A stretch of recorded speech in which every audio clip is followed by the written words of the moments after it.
नमस्कार दोस्तों, स्वागत है एक बार फिर से आपके अपने चैनल धार्मिक हिंदी कहानियां के साथ। आज के इस वीडियो में आप सुनेंगे कार्तिक मास महात्म्य के 19वें अध्याय का। साथ ही आप सुनेंगे भगवान श्री हरि विष्णु जी के सच्चे भक्त रामदास चर्मकार की कथा। तो आइए सबसे पहले श्रवण करते हैं भगवान श्री हरि की सच्ची कथा। गोदावरी के पावन तट पर बसी कनकावती नगरी में जन्मे एक ऐसे दीन दरिद्र किंतु दिव्य हृदय वाले भक्त जिनकी भक्ति ने स्वयं भगवान को उनके द्वार आने पर विवश कर दिया। वही थे भक्त रामदास चर्मकार। फटे वस्त्र, खाली पेट और साधारण जीवन के बीच भी उनका हृदय प्रभु प्रेम से ओतप्रोत था। वह कहते हे हरि मैं जैसो तैसो तेरो, और यही वाक्य उनके जीवन का मंत्र बन गया। जिस शालिग्राम भगवान को संसार पत्थर समझ बैठा, उसी में उन्होंने अपने आंसुओं से साक्षात प्रभु को प्रकट कर दिया। उनकी सरलता, उनकी तड़पन और उनकी निष्कपट भक्ति ने ये सिद्ध कर दिया कि ईश्वर को पाने के लिए ना विद्या चाहिए और ना ही वैभव चाहिए, तो केवल एक सच्चा प्रेम में हृदय। आइए सुनते हैं उस अद्भुत भक्त की कथा जिसकी पुकार से स्वयं श्री हरि को पृथ्वी पर उतरना पड़ा। भक्त रामदास जी गोदावरी के किनारे कनकावती नाम की एक नगरी में रहते थे। वह अत्यंत गरीब और दीन थे। उनके पास ठीक से पहनने के लिए वस्त्र भी नहीं थे। वह रोज कमाकर अपने परिवार का भरण पोषण करते थे और आए हुए अतिथि का सत्कार करते थे। उनको सत्संग से बड़ा प्यार था। वह केवल भगवान के आश्रित थे। उनके पास और कोई संपत्ति नहीं थी। वह दूसरों के फटे पुराने जूते ठीक करने का काम करते थे। वह सत्संग में सबसे पीछे जाकर बैठते।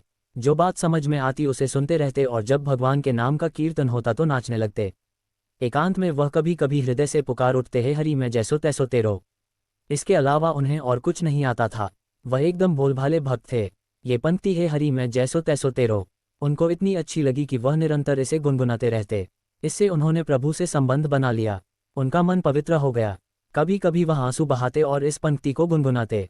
एक दिन चोरों की एक मंडली किसी धनी के यहाँ चोरी करके आए। उन्हें वहां शालिग्राम भगवान एक सोने के सिंहासन पर विराजमान मिले। सिंहासन तो उन्होंने बेच दिया और सोचा कि यह काला पत्थर हमारे किस काम आएगा। उन्होंने देखा कि रामदास जी एक पत्थर पर अपने औजारों की धार तेज कर रहे थे। वह चोर उनके पास आए और कहा कि अगर तुम हमें नए जूते दे दो तो हम तुम्हें ये चिकना पत्थर दे देंगे। ये तुम्हारे औजार घिसने के काम आएगा। रामदास जी ने चोरों से शालिग्राम जी को ले लिया। जब उन्होंने चिकने पत्थर पर अपने औजार घिसे तो उनकी बढ़िया तेजधार हो गई। उन्होंने सोचा कि चलो जूतों के बदले में अच्छा पत्थर मिल गया। अब वह उस पत्थर से औजार घिसते रहते और कभी कभी आंसू बहाते और कहते हे हरि मैं जैसो तैसो तेरो। उनके आंसू शालिग्राम पर गिरते। अब जब जोर से घिसना होता तो वह दोनों चरणों के बीच में शालिग्राम जी को फंसा लेते और फिर घिसते। शालिग्राम जी को अपने पैरों के बीच में पकड़कर उनको बड़ा आनंद मिलता। भगवान बड़े लीला बिहारी हैं। उन्हें इससे कोई फर्क नहीं पड़ता कि आप उनके साथ क्या कर रहे हैं। एक दिन कोई पंडित जी अपनी पादुका ठीक कराने आए। जब उनकी दृष्टि रामदास जी के काले पत्थर पर गई तो उन्होंने देखा कि वह शुभ चिन्हों से युक्त था और उस पर चक्र का चिन्ह बना हुआ था। वह समझ गए कि यह तो साक्षात शालिग्राम जी हैं। ब्राह्मण ने कहा तुम्हारी बुद्धि मारी गई है, ये तुम क्या कर रहे हो। रामदास जी ने कहा अपने पत्थर से अपने औजार की धार बढ़ा रहा हूँ। ब्राह्मण समझ गए कि यह मूढ़ आदमी है, इससे क्या ही बात करें। उन्होंने कहा तुम्हें जितने रुपए चाहिए मैं तुम्हें दूंगा, ये पत्थर मुझे दे दो। उन्होंने सोचा कि अब इसे क्या समझाएं कि यह स्वयं भगवान है। इसके क्या समझ में आएगा जब इसकी ऐसी हालत है कि यह शालिग्राम भगवान को अपने पैरों में रखता है। रामदास जी ने कहा कि यह पत्थर मेरे तो बहुत काम में आया है, लेकिन आपकी इच्छा है तो ले जाए। मैंने इसके ना तो पैसे दिए थे ना ही आपसे कोई पैसे लूंगा, आप ले जाए इसे। ब्राह्मण ये सुनकर आनंदित हुए और शालिग्राम भगवान लेकर अपने घर को चले। पंडित जी घर आए। उन्होंने जल और दूध से शालिग्राम जी का अभिषेक किया। उनको सुंदर सिंहासन में विराजमान किया। मंत्रों से उनका पूजन किया। उन्होंने सोचा कि भगवान मेरी इस चेष्टा से प्रसन्न होंगे क्योंकि वहां वह पैरों में पड़े हुए थे और यहां मैं उनको सुख पहुंचा रहा हूं। पंडित जी की इस प्रकार की सेवा और पूजा से ठाकुर जी असंतुष्ट हो गए। पंडित जी पूरी पूजा विधि जानते थे, लेकिन उनके हृदय में प्रभु के प्रति अपनापन नहीं था। रामदास जी को कोई ज्ञान नहीं था, पर उनके हृदय में यह भाव था कि मैं प्रभु का हूँ, प्रभु मेरे हैं। वह कभी कभी आंसू बहाते तो वह आंसू जो शालिग्राम भगवान के ऊपर गिरते उनसे बड़ा पंडित जी का पंचामृत नहीं था। और जब वह आह भर के पुकारते हे हरि मैं जैसो तैसो तेरो, ठाकुर जी को उसके सामने वेद मंत्र अच्छे नहीं लगे। ठाकुर जी ने स्वप्न में एक वैष्णव का रूप धारण किया और उन ब्राह्मण से कहा कि तुम मुझे रामदास जी के पास पहुंचा दो। ये तुम्हारा अभिषेक और सिंहासन में विराजमान करना मुझे बिल्कुल अच्छा नहीं लग रहा। मुझे उसकी सूखी रोटी और आह भरी पुकार ने खरीद लिया है, मुझे वहीं पहुंचाओ। अब जब स्वयं भगवान ने स्वप्न में ऐसा आदेश कर दिया तो उनके तो होश ही उड़ गए। ब्राह्मण ने सोचा कि मैं जिसे अनपढ़ और गंवार समझता था, प्रभु उसे इतना प्यार करते हैं। अब पंडित जी ने हाथ में सुंदर वस्त्र पर शालिग्राम भगवान को लिया और भगवान से कहा कि आपको पता है कि आपके ऊपर वह औजार घिसता है। चंदन तिलक लगाने की बात जाने दो, सिंहासन में विराजमान करने की भी बात जाने दो, आप पर पैर रख के औजार घिसता है और आपको वह पसंद है। प्रभु ने कहा, जब वह आंसू बहाते हुए मेरा नाम बोलता है ना, मुझे इतना सुख मिलता है जो तुम्हारे वेद मंत्रों से भी नहीं मिलता, और जब वह मेरे ऊपर पैर रखता है तो मुझे ऐसा लगता है कि वह आत्मसमर्पण कर रहा है। ब्राह्मण ये सुनकर बहुत दैन्य हुए कि यह मेरा दुर्भाग्य है कि आज तक मुझे वह प्राप्त नहीं हुआ जो रामदास जी को प्राप्त है, क्योंकि स्वयं ठाकुर जी वहां जाना चाहते हैं। यह विचार करके उन्होंने शालिग्राम जी को रामदास जी के घर लेकर जाने का निश्चय किया, और वह मन में बहुत जल रहे थे कि मैं ब्राह्मण हूँ लेकिन आडंबरी हूँ, मेरे अंदर वह बात नहीं है जो उस 3 भक्त रामदास के हृदय में है। वह ये सब सोचकर बार बार शालिग्राम को हृदय से लगाकर व्याकुल होकर रोने लगते। ये है किसी भी तरह से एक भक्त का संग होने का असर। ये रामदास जी के दर्शन का प्रभाव था। अब वह दीन होकर जा रहे हैं कि क्या मेरे अंदर भी भक्ति आएगी। मेरी पूजा आपको पसंद नहीं तो प्रभु मुझे ऐसा भाव दे दो जिससे मैं रामदास जी जैसी भक्ति कर सकूं। भगवत प्रेमी महात्मा का संग होते ही जाति का अभिमान, कुल का अभिमान, विद्या का अभिमान सब नष्ट होने लगता है। पंडित जी शालिग्राम जी को वापस रामदास जी के पास ले गए। ब्राह्मण जी शालिग्राम भगवान को एक कपड़े में रखकर रामदास जी के घर आए और देखा कि रामदास जी की आंखों से आंसू चल रहे थे। उनके तो होश उड़ गए। वह बार बार मुख से निकाल रहा था, हे हरि मैं जैसो तैसो तेरो। उनके कपड़े फटे और पुराने हैं, शरीर बहुत दुबला पतला और कमजोर है, क्योंकि खानपान की उचित सामग्री उनके पास है नहीं। उनको बस एकांत में बैठकर बार बार प्रभु को पुकारना अच्छा लगने लगा। उसको ये भी पता नहीं कि यही भक्ति है। ब्राह्मण ने जब ये सब देखा तो बोले, धन्य है आप, आपके माता पिता धन्य हैं। रामदास आप तो बड़े महात्मा निकले, मैं तो आपकी ऊंची स्थिति को समझ ही नहीं पाया। आपके अधीन स्वयं भगवान हैं। अब धीरे धीरे रामदास जी के नेत्र खुले, वह अपने भाव से बाहर निकले। पंडित जी ने उन्हें बताया कि यह जिन पर तुम पत्थर समझकर अपना औजार घिसते थे, ये साक्षात शालिग्राम भगवान हैं। ये सारे विश्व के स्वामी हैं, घट घट में विराजमान हैं, ये सबके आश्रय हैं। इनकी शरणागति में जाने से जीव बंधन मुक्त हो जाता है। ये तुम्हारी सरलता और प्रेम से रीझ गए हैं। जब मैं इनको ले गया, मैंने पंचामृत से इनका अभिषेक किया, वैदिक स्तोत्रों द्वारा इनकी स्तुति की, इनकी सेवा की, इनको भोग लगाया। ये सब इनको पसंद नहीं आया, इनको तुम पसंद आए। मेरे स्वप्न में एक वैष्णव रूप धारण करके यह आए और मुझे ऐसा आदेश किया कि मुझे रामदास जी के पास वापस भेज दो। रामदास जी को हुई प्रभु को देखने की लालसा, ये सुनकर रामदास जी रो पड़े कि मैं तो महान पापी हूँ। मैं तो समझ ही नहीं पाया कि यह भगवान है और इनके साथ ऐसा व्यवहार करता रहा। मैं तो बहुत बड़ा अपराधी हूँ। मैं कितना निर्दयी, कितना नीच हूँ। देखो मैंने क्या किया। वह रोने लगे। ब्राह्मण ने उन्हें बताया कि तुम्हारे अंदर जो भाव आया है ना, ये बहुत कृपा से आता है। ब्राह्मण के वचन सुनकर रामदास जी के हृदय में थोड़ी सी शीतलता आई। उन्होंने ब्राह्मण के चरणों में नमन किया और ब्राह्मण वहां से चले गए। जैसे ही ब्राह्मण वहां से गए, रामदास जी ने शालिग्राम की मूर्ति लेकर उसको हृदय से लगाया और खूब रोने लगे। वह कहने लगे कि प्रभु मैं जान नहीं पाया कि आप ही हो। वह शालिग्राम जी को घर में ले गए। फटा पुराना जो भी कपड़ा मिला उसे बिछाया और आसन पर शालिग्राम रखे, और जो रूखा सूखा उनके घर में होता ठाकुर जी को भोग लगाते और गदगद कंठ से प्रभु को पुकारते। कई दिन ऐसी सेवा के बाद उनके हृदय में यह बात आई कि मैं तो जानता नहीं कि आप शालिग्राम भगवान हो। पंडित जी ऐसा बोलकर गए हैं, यदि आप भगवान हैं तो मुझे दर्शन दीजिए। आप अगर मुझे प्यार करते हैं तो अब छुपा छुपी का खेल बंद करें और मुझे दिखाए कि कैसे होते हैं भगवान। मुझे तो पता नहीं, अगर मुझे आपके दर्शन नहीं मिलेंगे तो मैं प्राण त्याग दूंगा। मैं अब आपके बिना जी नहीं सकता। भक्त का भाव भगवान को मिलने पर मजबूर कर देता है। रामदास जी की प्रेम भरी पुकार सुनकर सर्वेश्वर प्रभु स्थिर ना रह सके। वह एक वैष्णव का रूप बनाकर रामदास जी के घर पहुंचे। रामदास जी के तो आंसू चल रहे थे, वह प्रभु के प्रेम में झूम रहे थे। भगवान वहां खड़े हैं। प्रेम दशा का निरीक्षण करके मुस्कुराते हुए उनसे बोले, अरे भैया ये तू नाचकूद क्यों मचा रहा है? कुछ मिल गया है क्या तेरे को? रामदास जी को आवाज सुनाई दी तो उन्होंने आंख खोलकर देखा कि कोई वैष्णव है। उन्होंने उन्हें साष्टांग दंडवत प्रणाम किया। उन्होंने वैष्णव से कहा कि जब से यह शालिग्राम मिले हैं तब से मेरे हृदय में कुछ हो रहा है, बेचैनी हो रही, मुझसे जिया नहीं जा रहा। वैष्णव ने उनसे पूछा कि क्या आप इन शालिग्राम को भगवान समझकर पूछते हैं? रामदास जी ने कहा, हाँ मेरे अंदर एक आकांक्षा हुई है कि मैं भगवान को साक्षात देखूं, पर मुझे अब तक उनके दर्शन नहीं हुए। मुझे कोई पूजा विधि नहीं आती, कोई मंत्र आदि नहीं आता। जैसा मन में आता है वैसे मैं इनकी सेवा करता हूँ। क्या दीनदयालु प्रभु मुझ पर रीझ जाएंगे? ऐसा कहकर रामदास जी चिल्ला चिल्ला कर रोने लगे।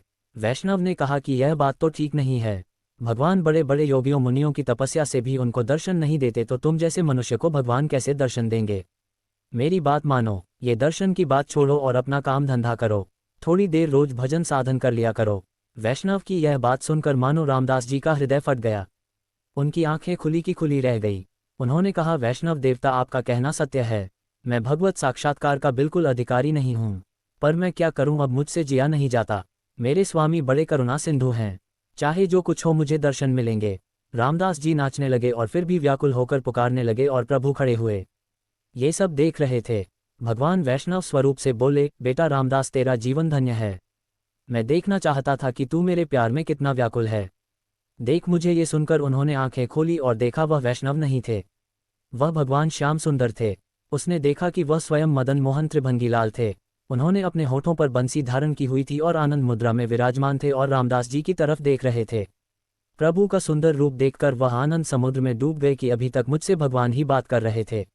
भगवान वैष्णव जनों से रोज मिलते हैं, आप भी पहचानना। किसी न किसी रूप में आकर वह ठिठोलियां करते हैं, किसी न किसी रूप में आकर वह अपने भक्तों से रोज मिलते हैं।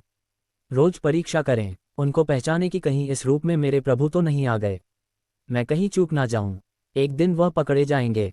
वह करुणा का समुद्र है, वह रुक नहीं सकते, वह आपके पास ही हैं, वह रोज आपको दुलार करते हैं। जिस दिन ऐसी व्याकुलता आ जाएगी, उस दिन वह पर्दा हटा देंगे और आपको भी वैसा ही सुख मिलेगा जैसा रामदास जी को मिला। देवर्षि नारद जी कहते हैं कि भगवत प्राप्ति के लिए जरूरी नहीं कि आप उच्च कुल में जन्मे हो, वेदों के पारंगत विद्वान हो, तपस्वी हो या बड़े दानी हो। प्रभु केवल आपका भक्ति भाव देखकर आपसे मिलते हैं। हृदय में प्रभु के प्रति अपनापन हो और तड़पन हो तो निश्चित प्रभु मिल जाएंगे। तो एक बार प्रेम से बोलिए, जय श्री कृष्ण, राधे राधे। अब आइए श्रवण करते हैं आज का अध्याय। सूत जी कहने लगे, हे ऋषियों, भागीरथ के वंश में सौरदास नामक राजा के पुत्र का नाम मित्रसह था, जो गुरु वशिष्ठ के श्राप से राक्षस हो गया था। गंगाजल के प्रभाव से उसने भी परम पद प्राप्त किया। तब ऋषियों ने पूछा, हे सूत जी, गुरु वशिष्ठ जी ने मित्र को किस कारण से श्राप दिया? कृपा करके ये कथा विस्तार पूर्वक सुनाए। सूत जी बोले, हे ऋषियों, एक समय अत्यंत धर्मज्ञ राजा मित्रसेन अपने कुछ साथियों सहित शिकार खेलने के लिए वन में गया, जहां पर उसने अनेक मृगों का शिकार किया। फिर भूख और प्यास से दुखित हो नदी के तट पर आया। राजा रात्रि भर वहां पर रहा और प्रातःकाल होते ही शिकार की खोज में पुनः चल पड़ा। कुछ दूर जाकर राजा ने देखा कि पर्वत की कंधरा में एक व्याघ्र और व्याघरी मैथुन कर रहे हैं। राजा ने धनुष पर बाण चढ़ाकर उन पर छोड़ दिया। व्याघरी बाण लगते ही तत्काल वहीं पर गिर पड़ी और थोड़ी ही देर में उसने प्राण त्याग दिए। तब व्याघ्र राक्षस रूप धारण करके अत्यंत क्रोधपूर्वक बोला, हे राजन, तुमने मेरे साथ घोर अन्याय किया है, मैं इसका बदला अवश्य लूंगा। इतना कहकर वह राक्षस दुखित होता हुआ वहां से चला गया। कुछ वर्ष पश्चात राजा मित्रशाह ने अश्वमेध यज्ञ किया, जिसमें अनेक ऋषि मुनि बुलाए गए। गुरु वशिष्ठ ने ब्रह्मा विष्णु आदि देवताओं को विधिपूर्वक हव्य देकर यज्ञ समाप्त किया और फिर स्नान करने के लिए नदी के तट पर चले गए। गुरु वशिष्ठ जी के यज्ञ मंडप से जाते ही वह राक्षस, जिसकी स्त्री व्याघरी को राजा ने वन में मार दिया था, बदला लेने के लिए यज्ञ स्थल पर आया। वह गुरु वशिष्ठ का रूप धारण करके राजा से कहने लगा, हे राजन, हम मांस खाएंगे, अतः हमारे लिए मांस बनवाओ, हम स्नान करके अभी आते हैं। इतना कहकर वह वहां से चला गया और रसोई का रूप धारण कर मनुष्य का मांस पकाकर रख दिया। जब वास्तविक गुरु वशिष्ठ जी स्नान करके वापस आए तो राजा ने सोने के थाल में सजा हुआ मांस मिश्रित भोजन उनके आगे परोस दिया। गुरु जी ने ज्ञान दृष्टि से जान लिया कि भोजन मनुष्य के मांस से बना है। वशिष्ठ जी ने क्रोधित होकर राजा को श्राप दिया, हे राजन, तुमने हमको मांस मिश्रित राक्षसों के खाने योग्य भोजन दिया है, इसलिए तुम राक्षस हो जाओ। वशिष्ठ जी का श्राप सुनकर राजा ने विनयपूर्वक कहा, हे गुरुदेव, आपकी आज्ञा से ही मेरा भोजन बनवाया गया है। राजा की यह बात सुनकर गुरु वशिष्ठ जी ने ध्यान धरकर देखा और राक्षस द्वारा छल्ले जाने का संपूर्ण वृतांत राजा को बताया। तब राजा भी निरपराध श्राप दिए जाने के कारण अंजलि में जल लेकर उन्हें श्राप देने का उद्यत हुआ। ठीक उसी समय उसकी रानी दमयंती आकर कहने लगी, आप क्षत्रिय हैं, अतः क्रोध का परित्याग करें और जो आपके भाग्य में लिखा था उसे भोगिए। जो मनुष्य अपने गुरु पर रोष करता है वह वन में जाकर ब्रह्म राक्षस होता है, अतः आप शांत ही रहिए। स्त्री के इन वचनों को सुनकर राजा क्रोध त्याग कर विचार करने लगा कि अब क्या करना चाहिए। फिर राजा ने अंजलि के जल को ज्यों ही अपने पैरों पर डाला त्यों ही उसके पैर काले पड़ गए। इसी कारण वह राजा राक्षस रूप में कलमाशपात के नाम से विख्यात हुआ। निरपराध राजा गुरु वशिष्ठ के चरणों में गिरकर बारंबार क्षमा मांगते हुए अपनी मुक्ति का उपाय पूछने लगा। तब वशिष्ठ जी ने कहा, क्योंकि यह पाप अनजाने में हुआ है, इस कारण मेरे श्राप का प्रभाव 12 वर्ष तक रहेगा। इसके पश्चात तुम अपने वास्तविक स्वरूप में आ जाओगे और अनेक वर्षों तक राज्य का भोग करते हुए गंगाजल के प्रभाव से मुक्ति प्राप्त करोगे और भगवान विष्णु की सेवा करते हुए अंतकाल में विष्णु लोक को प्राप्त होगे। इतना कहकर गुरु वशिष्ठ जी अपने आश्रम को चले गए और राजा राक्षसी देह धारण कर निर्जन वनों में भूखा प्यासा फिरने लगा। कई वर्ष तक अनेक कष्ट सहन करने के बाद वह राक्षस नर्मदा नदी के तट पर आया और वहां भी पशु पक्षी, मनुष्य तथा सर्पादि खाकर विचरण करने लगा। वहां घूमते हुए उसने एक दिन नर्मदा नदी के तट पर एक मुनि को अपनी स्त्री के साथ रमण करते हुए देखा।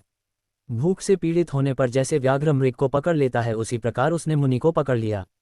मुनि की स्त्री ने जब अपने पति को राक्षस के हाथों में देखा तो वह राक्षस रूपधारी राजा से विनयपूर्वक बोली, आप वास्तव में राक्षस नहीं बल्कि सूर्यकुल में उत्पन्न मित्रसेन नामक राजा है। मेरा पुत्र अभी छोटा है, अतः बिना पति के इस वन में कैसे निर्वाह करूंगी, इसलिए आप मेरे पति को प्राणदान दे दें। प्राणदान से बढ़कर अन्य कोई दान नहीं है। उस स्त्री की इस प्रार्थना का राक्षस पर कोई प्रभाव नहीं पड़ा और जैसे कोई व्याघ्र मृग के बच्चे को पकड़कर खा जाता है वैसे ही वह राक्षस उस मुनि को खा गया। तब मुनि की स्त्री ने उसे श्राप देते हुए कहा, तुमने मैथुन करते हुए मेरे पति को मारा है। इस कारण जब भी तुम मैथुन करोगे मृत्यु को प्राप्त होकर पुनः राक्षस योनि को प्राप्त होगी। ये दो श्राप एक साथ सुनकर राक्षस देहधारी राजा भी क्रोधित होकर बोला, हे दुष्टे, एक अपराध के बदले में तुमने दो श्राप दिए हैं, इसलिए तुम भी पिशाचिनी बन जाओ। इसके पश्चात वह स्त्री पिशाचिनी हो गई और भूख प्यास से व्याकुल होकर उसी वन में इधर उधर फिरने लगी। आज का अध्याय यहीं पर समाप्त हुआ। इससे आगे का वृतांत सुनिएगा अगले अध्याय में। अब आइए श्रवण करते हैं कार्तिक मास में सुनी जाने वाली भगवान श्री कृष्ण की सच्ची कथा। किशोर का जन्म एक संपन्न परिवार में हुआ था। उसके पिता नगर के प्रसिद्ध सेठ थे। परिवार में कोई कमी नहीं थी। किशोर के दो बड़े भाई थे जो पिता के व्यवसाय में उनका हाथ बटाते थे, किंतु किशोर के लिए सब कुछ ठीक नहीं था। किशोर जन्म से ही नेत्रहीन था, इस कारण उसका सारा जीवन घर में ही व्यतीत हुआ था। उसको घर में ही सभी सुख साधन उपलब्ध रहते थे। नेत्रहीनता के अतिरिक्त किशोर के लिए एक और कष्टकारी स्थिति थी, वह ये कि उसकी मां का निधन छोटी उम्र में ही हो गया था। यद्यपि किशोर के पिता और उसके भाई उससे अत्यधिक प्रेम करते थे और उसकी सुख सुविधा का पूर्ण ध्यान रखते थे, किंतु व्यापार की व्यस्तता के चलते वह घर में अधिक समय नहीं दे पाते थे। किशोर का जीवन सेवकों के सहारे ही चल रहा था, जिस कारण किशोर के मन में विरक्ति उत्पन्न होने लगी। वह ठाकुर जी के ध्यान में लीन रहने लगा। धीरे धीरे ठाकुर जी के प्रति उसकी भक्ति बढ़ती चली गई। अब उसका सारा समय ठाकुर जी के ध्यान और भजन कीर्तन में व्यतीत होने लगा। उसके पिता और उसके भाइयों को इससे कोई आपत्ति नहीं थी।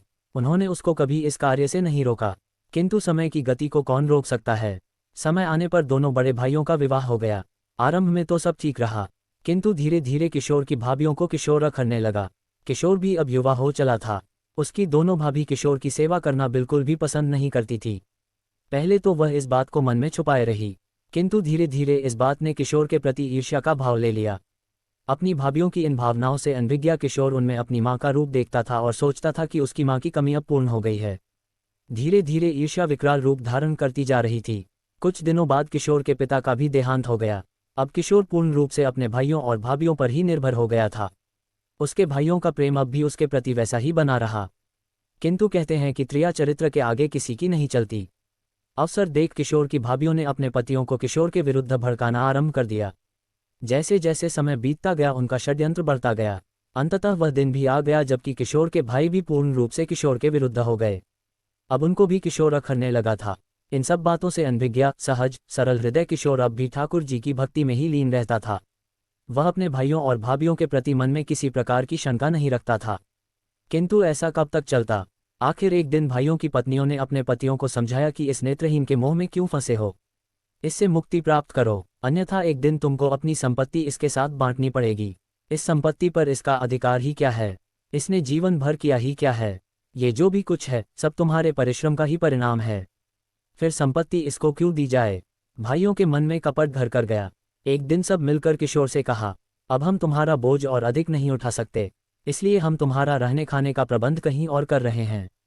अब तुम वहीं रहा करो, तुमको समय पर खाना, कपड़े और अन्य आवश्यक सामग्री मिलती रहेगी। तुमको किसी प्रकार का कोई कष्ट नहीं होने देंगे। अपने भाइयों के मुख से अनायास ही इस प्रकार की बात सुनकर किशोर अवाक रह गया। वह नहीं समझ सका कि वह क्या बोले।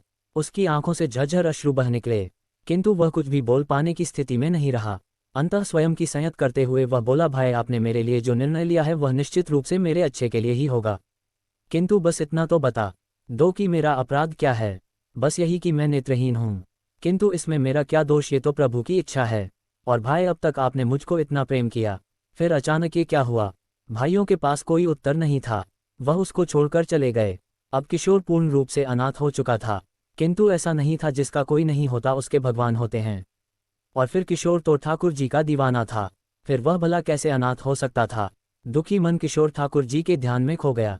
उसके मन से स्वर निकल उठे, हे गिरधर गोपाल करुणा सिंधु कृपाल भक्तवत्सल मोहे लीजो संभाल। अगले ही दिन किशोर के रहने का प्रबंध एक अन्य स्थान पर कर दिया गया। वह स्थान एकदम वीरान था, ना किसी का आना ना जाना। कुछ पशु पक्षी वहां विचरते रहते थे। थोड़ी ही दूर से जंगल आरंभ हो जाता था। किशोर के खाने पीने और देखरेख के लिए एक सेवक की नियुक्ति कर दी गई। प्रतिदिन सुबह नाश्ते का प्रबंध और दोपहर तथा रात्रि के भोजन के प्रबंध किशोर के भाई और भाभी कर देते थे। उसके वस्त्र भी घर से धुलकर आ जाते थे। किशोर ने कुछ भी विरोध नहीं किया, वह उसमें ही संतुष्ट रहने लगा। उसका नियम था, वह जब भी कुछ भोजन करता पहले अपने गोविंद का स्मरण करता, उनको भोजन अर्पित करता और उस भोजन के लिए धन्यवाद देकर तब भोजन ग्रहण करता। कुछ दिन ये क्रम चलता रहा। इस बीच किशोर की दोनों भाभियों को पुत्र रत्न की प्राप्त हुई। उसके बाद उनको किशोर का ये प्रतिदिन का खाने और वस्त्र का प्रबंध भी अखरने लगा। तब दोनों भाभियों ने मिलकर एक भयानक षड्यंत्र रचा। उन्होंने किशोर को समाप्त करने की योजना बनाई। अगले दिन रात्रि के भोजन में विष मिलाकर सेवक के हाथ भेज दिया। इस बात से अनभिज्ञ सेवक भोजन लेकर पहुंचा और किशोर को भोजन सौंप दिया। किशोर ने भोजन प्राप्त किया और प्रतिदिन की भांति भोजन गोविंद को अर्पित किया। अब जिसके साथ गोविंद सदा रहते हो उसके सामने कोई षड्यंत्र भला क्या करता। गोविंद के भोजन स्वीकार करते ही भोजन प्रसाद के रूप में परिवर्तित हो गया। किशोर ने सुखपूर्वक भोजन किया, तत्पश्चात भगवान का धन्यवाद किया और लग गया हरि भजन में। उधर दोनों भाभी प्रसन्न थी कि चलो आज पीछा छूटा। अगले दिन अनजान बनकर उन्होंने फिर से प्रातः का नाश्ता तैयार किया और सेवक के हाथ भेज दिया, इस आशा में कि थोड़ी ही देर में सेवक उनके मन को प्रसन्न करने वाली सूचना लेकर आएगा। नाश्ता देकर जब सेवक वापस लौटा तो किशोर को कुशल जान उनको बड़ा आश्चर्य हुआ। वह दोनों पाप बुद्धि यह नहीं जान पाई कि जिसका रक्षक दयानिधान हो उसका भला कोई क्या बिगाड़ सकता है। उन्होंने सोचा हो सकता है कि किसी कारणवश किशोर ने रात्रि में भोजन ही ना किया हो। ऐसा विचार कर उन कुटिल स्त्रियों ने अपने मन की शंका का समाधान स्वयं करने की ठानी। उस दिन उन्होंने दोपहर के भोजन में किशोर के लिए खीर बनाई और उसमें पहले से भी अधिक तीक्ष्ण विष मिला दिया। वह स्वयं ही खीर लेकर किशोर के पास गई और किशोर से बड़े ही प्रेम का व्यवहार किया और पूछा कि आज तुम्हारा चेहरा कुछ उदास लग रहा है, क्या रात्रि में भोजन नहीं किया। अपनी भाभियों को वहां देख निर्मल मन किशोर बहुत प्रसन्न था। वह बोला, नहीं भाभी, मैंने तो भोजन किया था, भोजन बहुत स्वादिष्ट लगा था। ये तो आपका प्रेम है जो आपको ऐसा प्रतीत हो रहा है। ये सुनकर दोनों पापी स्त्रियां शंका में पड़ गई कि इसने भोजन किया तो फिर यह जीवित कैसे है। उनकी पाप बुद्धि ने अब भी उनका साथ नहीं दिया और वह सत्य को नहीं पहचान पाए। उन्होंने मन में विचार किया कि किशोर हमसे झूठ बोल रहा है। तब उन्होंने प्रेम पूर्वक किशोर को खीर देकर कहा, आज हम तुम्हारे लिए अपने हाथ से खीर बनाकर लाए हैं और अपने सामने ही खिलाकर जाएंगी। उनके कपटपूर्ण प्रेम के नाटक को किशोर नहीं जान पाया और उसकी आंखों में आंसू आ गए। उसने प्रेम से वह खीर ली और खाने बैठ गया, किंतु खाने से पूर्व वह अपने गोविंद को नहीं भूला। उसने प्रेम पूर्वक गोविंद को स्मरण किया, उनको खीर अर्पित किया, तत्पश्चात प्रेम पूर्वक खाने लगा। फिर कैसा विष और कैसा षड्यंत्र, वह सुखपूर्वक सारी खीर खा गया। उधर उसकी भाभियों ने उसको खीर खाते देखा तो सोचा कि इसका तो मृत्यु अब तय है, इसलिए यहाँ रुकना उचित नहीं। ऐसा विचार कर वह तुरंत ही वहां से निकल गई। खीर खाने के बाद किशोर ने भाभी को धन्यवाद कहा, किंतु वह वहां होती तब ना। किशोर को बहुत आश्चर्य हुआ कि अनायास ही वह दोनों कहाँ चली गई। जब कोई उत्तर नहीं मिला तो उसने भगवान का पुनः स्मरण किया और हरि भजन में तल्लीन हो गया। उधर दोनों भाभी प्रसन्न मन अपने घर पहुंची तो देखा घर में कोहराम मचा था। देखा तो पता चला कि उन दोनों के पुत्रों ने कोई विषैला पदार्थ खा लिया है जिससे उनकी मृत्यु हो गई। ये देख दोनों को काटो तो खून नहीं की स्थिति में पहुंच गई। अब उनको अपने पाप का एहसास हो गया था। वह जान गई कि भगवान ने उनको उनके कर्मों का दंड दिया है। वह दोनों दहाड़े मार मार कर रोने लगी और खुद को कोसने लगी। उधर एक सेवक दौड़ा दौड़ा किशोर के पास पहुंचा और सारी घटना सुनाई। ये सब सुनकर किशोर एकदम से विचलित हो गया और रो पड़ा। वह सेवक से बोला, भाई मुझको वहां ले चलो।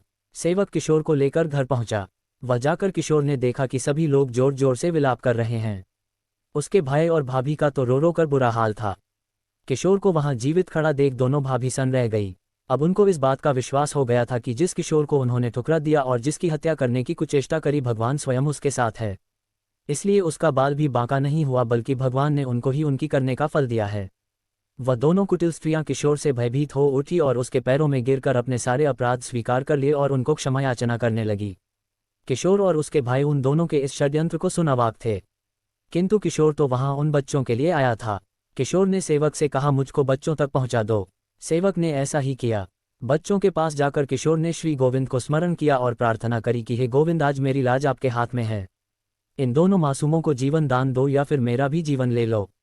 ऐसी प्रार्थना कर किशोर ने दोनों बच्चों के सर पर हाथ रखा। ठाकुर जी की लीला अपने भक्त की पुकार को कैसे अनसुना करते। पल भर में ही दोनों बच्चे जीवित हो उठे। ये देख किशोर के भाई और भाभी को बहुत लज्जा आई। उन्होंने किशोर से अपने कर्मों के लिए क्षमा मांगी। और कहा कि अब उसको कहीं जाने की आवश्यकता नहीं है, अब वह यहीं रहेगा पहले की ही तरह। किंतु किशोर का सर्वत्र तो अब उसके गोविंद थे, उसको इन सब बातों से भला क्या लेना देना। वह सेवक के साथ वापस लौट गया। किशोर के भाई और भाभी बहुत लज्जित हुए जा रहे थे, सारा समाज उनको बुरा भला कह रहा था। सब ने यही कहा कि अंत में वही भाई काम आया जिसको उन्होंने निर्दयता से ठुकरा दिया था। उन सभी को सारी रात नींद नहीं आई। अगले दिन सभी ने मिलकर किशोर को वापस लाने का निर्णय किया। सब लोग मिलकर किशोर के पास पहुंचे, किंतु किशोर तो पहले ही सब कुछ भांप चुका था। वो लोग जब किशोर के निवास पर पहुंचे तो किशोर वहां नहीं था, वह वहां से जा चुका था। भाई भाभी को बहुत पछतावा हुआ। उन्होंने किशोर को आसपास बहुत खोजा किंतु वह नहीं मिला। निराश मन से सब लोग वापस लौट गए। उधर जंगल में कहीं दूर स्वर लहरियां गूंज रही थी। हे गिरधर गोपाल करुणा सिंधु कृपाल भक्तवत्सल मोहे लीजो संभाल। आज का हमारा अध्याय यहीं पर समाप्त हुआ। आशा करता हूं हर दिन की तरह आज का भी अध्याय आप सबको पसंद आया होगा। अगर वीडियो पसंद आया हो तो वीडियो को लाइक कीजिएगा, साथ ही साथ चैनल को सब्सक्राइब भी कीजिएगा। मिलते हैं कल फिर अगले अध्याय के साथ। तब तक के स्वस्थ रहे, मस्त रहे और अपने माता पिता का ख्याल रखें। राधे राधे।